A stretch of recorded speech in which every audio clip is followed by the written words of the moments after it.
राम राम दोस्तों। यह कहानी बहुत ही रोचकपूर्ण कहानी है। कृपया कहानी को पूरा सुनें। प्राचीन समय की बात है। देवपुर नाम का एक नगर था। वहाँ का राजा बड़ा ही शक्तिशाली और प्रजापालक था। उनके राज्य में सब बहुत खुश और सुखी थे। राजा और रानी अपनी प्रजा का बहुत अच्छे से ध्यान रखते थे। उनके दो पुत्र थे। दोनों राजकुमार बहुत सुंदर और तीव्र बुद्धि के थे। कुछ समय तक तो सब ठीक चल रहा था, लेकिन कुछ समय बाद रानी की तबीयत बिगड़ने लगी। राजा ने अच्छे से अच्छे वैद्यों को बुलाकर उपचार करवाने लगे, लेकिन रानी की तबीयत में कोई सुधार नहीं हो रहा था।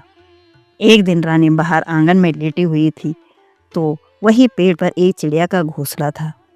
रानी की नज़र उस घोंसले पे पड़ी तो वह चिड़िया उन बच्चों को चोंच से मार रही थी, क्योंकि उन बच्चों की जो असली माँ थी वह मर गई थी और जो चिड़ा था वह दूसरी चिड़िया को ले आया था। इसलिए वो चिड़िया उन बच्चों को मार रही थी। रानी ये सब देख रही थी और रो रही थी। तब तक राजा भी वहाँ आ गए। राजा ने देखा रानी रो रही है, तो राजा ने कहा, तुम क्यों रो रही हो? तो रानी ने सारी बात राजा को बता दी। कहा, देखो, वह चिड़ा नई चिड़िया ले आया है। उन बच्चों की माँ मर गई है और तब वह नई चिड़िया उन बच्चों को चोंच से मार रही है। मैं भी बीमार रहती हूँ। लगता है मैं बच न पाऊँ तो आप भी दूसरी शादी करोगे और मेरे बच्चों को भी वो ऐसे ही मारेगी। तो राजा रानी से बहुत प्यार करते थे। राजा ने कहा कि मैं तुम्हें नहीं मरने दूंगा, ना कभी दूसरी शादी करूँगा। राजा ने रानी को बड़े बड़े डॉक्टरों को दिखाया, पर तबीयत में कोई सुधार नहीं हुआ। और एक दिन ऐसा भी आया, रानी का देहांत हो गया। राजा बहुत दुखी रहने लगा। समय बीतने लगा। फिर सबने राजा को दूसरी शादी के लिए कहा, तो राजा ने मना कर दिया। लेकिन सबके समझाने पर कि बच्चों को माँ की ज़रूरत है, तो राजा ने हामी भर दी और राजा ने दूसरी शादी कर ली।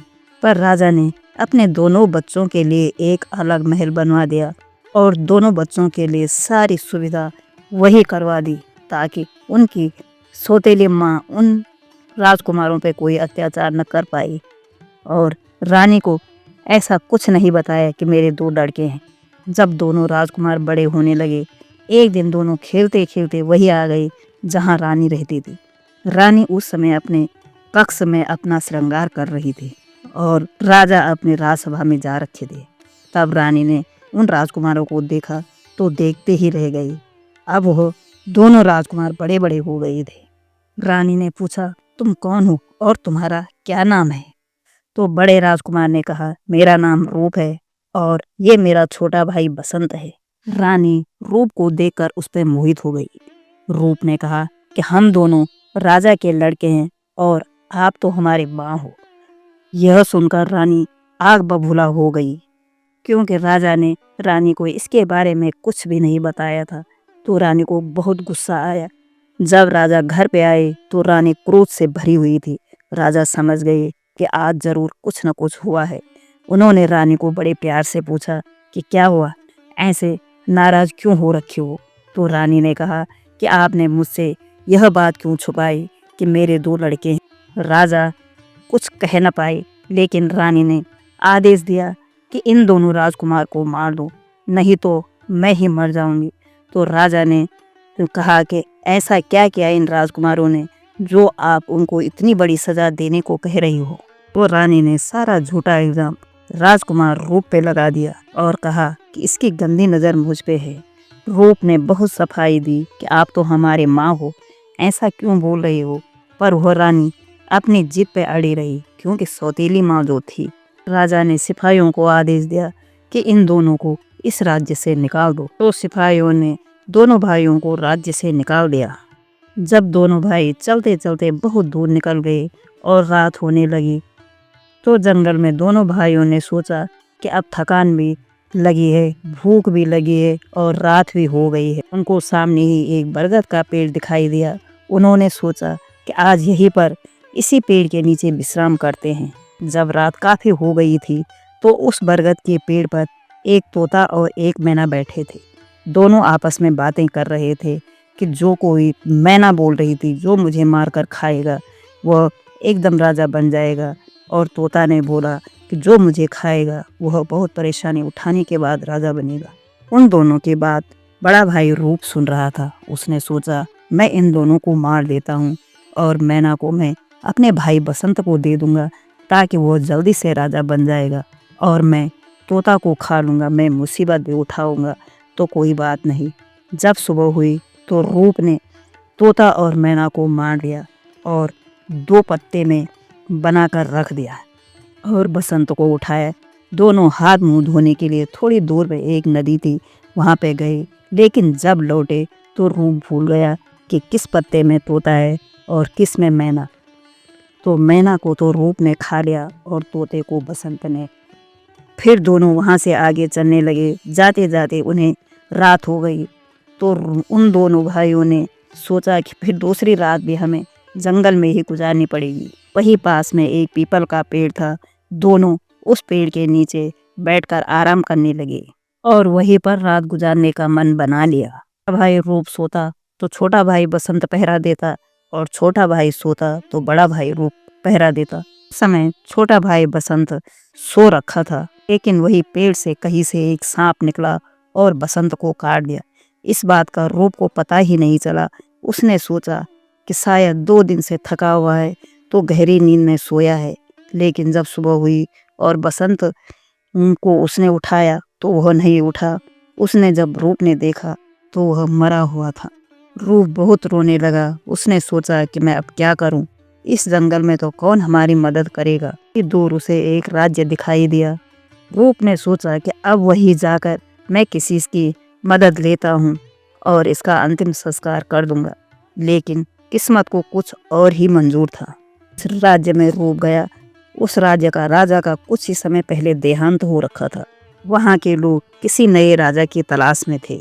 जब रूप वहाँ पहुँचा और लोगों ने उस राजकुमार को देखा तो वह हर चीज़ में राजा के योग्य था।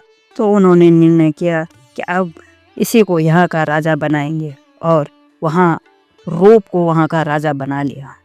और रूप राजा बनकर भूल गया कि मेरा भाई बसंत वहाँ जंगल में मरा पड़ा है। लेकिन होनी कुछ और ही थी।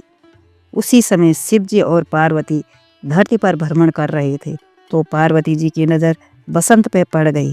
पार्वती ने सोचा, इतना सुंदर राजकुमार मरा पड़ा हुआ है। तो पार्वती जी ने शिव जी से कहा कि स्वामी, इस लड़के को बचा लो। शिव जी ने कहा, देवी, यह संसार है, यहाँ तो ऐसा ही चलता रहता है। कोई जन्म लेता है तो कोई मरता है। आप आगे चलो। लेकिन पार्वती जी वहाँ से आगे नहीं बढ़ी और शिव जी से कहा कि आप इसे नहीं बचाओगे तो मैं इसे छोड़कर आगे नहीं जाऊंगी। तब शिव शंकर ने उस राजकुमार के सर पर हाथ रखा और बसंत एकदम खड़ा हो गया। बोला, मुझे गहरी नींद आ गई थी, मेरा भाई रूप कहाँ है। और शिव पार्वती को पहचान नहीं पाया क्योंकि उन्होंने एक वृद्ध ब्राह्मण का रूप रखा था। तब वे दोनों वहाँ से चले गए और बसंत भी जाते जाते उसी राज्य में पहुँच गया जहाँ का राजा रूप को बना दिया था। बसंत वहाँ एक गरीब बुढ़िया माई के घर रहने लगा। तब धीरे धीरे फिर रूप को याद आने लगी कि मैं तो अपने भाई बसंत को जंगल में मरा हुआ छोड़कर आया था। जब सैनिकों के साथ रूप वहाँ जंगल में पहुँचा तो वहाँ बसंत नहीं था। तो उसने सोचा कि शायद अब तक तो चील, कौवे और जंगली जानवरों ने उसको निवाला बना लिया होगा। वह बहुत दुखी हो गया और सोचने लगा कि मैं कैसा भागा भाई हूँ जो अपने भाई बसंत को यहाँ छोड़ गया और भूल गया। बसंत भी वहाँ उस राज्य में पहुँचा और उसे पता चला कि यहाँ का राजा मेरा भाई रूप बन गया है। तो वह बड़ा खुश हुआ। उसने उस गरीब बुढ़िया को कहा कि आप दरबार में जाकर यह घोषणा कर दो कि मेरी लड़की रूप और बसंत की कहानी जानती है। बसंत लड़की इसलिए बनना चाहता था ताकि रूप को पहले ही पता न चले कि यह मेरा भाई बसंत है, वह उसे पहचान न सके। तब उस गरीब बुढ़िया ने यह घोषणा की कि मेरी लड़की रूप और बसंत की कहानी जानती है। तो दरबार में वह बात आग की तरह फैल गई। जब रूप के पास यह खबर पहुंची तो रूप बड़ा खुश हुआ और उसने बोला कि जो भी मुझे रूप और बसंत की पूरी कहानी सुनाएगा उसको मैं मुँह मांगी रकम दूंगा। रूप जानना चाहते थे कि मेरे इधर आने के बाद मेरे भाई बसंत के साथ क्या क्या हुआ। वह ये सब जानना चाहता था।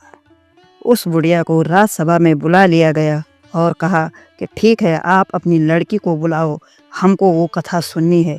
और दूर दूर के सारे राजाओं को बुलवा दिया। जब कथा शुरू हुई तो बसंत ने सारी घटना सुना दी जो जो उन दोनों भाइयों के साथ हुआ था। और उस कथा में उन दोनों भाइयों की जो सौतेली माँ थी और राजा भी आए हुए थे। उन्हें तब तक ये पता नहीं था कि यही हमारे बच्चे हैं। वो तो सोच रहे थे कि वो तो पता नहीं कहाँ गए, मरे या जिंदा भी हैं या नहीं। रोब को भी तब तक ये पता नहीं था कि यह जो कथा सुना रहा है वह मेरा भाई है, क्योंकि बसंत ने साड़ी पहनी हुई थी और सर में घूंघट डाला हुआ था। बसंत ने अपनी सारी कहानी सुनाई कि फिर मैं कैसे जिंदा हुआ, और वह बात भी बताई जो उसकी सौतेली माँ ने झूठा इल्ज़ाम रूप पे लगाया था, दोनों भाइयों को मरवाने का प्लान बनाया था। और इधर जब राजा को पता चला कि सारी गलती तो रानी की है और मैंने झूठे ही अपने दोनों बच्चों को देश से निकलवा दिया, तो राजा वही फूट फूट कर रोने लगा कि मैंने इसकी बातों में आकर अपने बच्चों के साथ कितना अन्याय किया है। अब तो पता नहीं मेरे दोनों बच्चे जिंदा भी हैं या नहीं। उन्होंने भी रूप को नहीं पहचाना। जब कथा समाप्त हुई तो बसंत ने अपने सर से साड़ी का पल्लू हटाया और अपने भाई रूप के गले लग गया और बोला, तो रूप और मैं बसंत। इतने में वह राजा भी वहां आ गया। वो उनके पिता थे। तीनों गले मिले और भगवान का शुक्रिया करने लगे। हे भगवान, आपकी कृपा से फिर हम सब एक हो गए। और रानी को राजा ने अपनी जिंदगी से ही नहीं बल्कि उस राज्य से भी निकाल दिया। तो दोस्तों, झूठ ज़्यादा दिन तक नहीं चलता। एक न एक दिन झूठ का पर्दाफाश होता ही है, जो रानी ने उन पर लगाया था। और इधर जो गरीब बुढ़िया थी, उस बुढ़िया को राजा ने बहुत सारा धन दिया और वह भी अपना जीवन सुखी से बिताने लगी। तो दोस्तों, यह कहानी कैसी लगी? अगर अच्छी लगी हो तो कमेंट, लाइक और सब्सक्राइब करना। धन्यवाद। आपका दिन शुभ हो।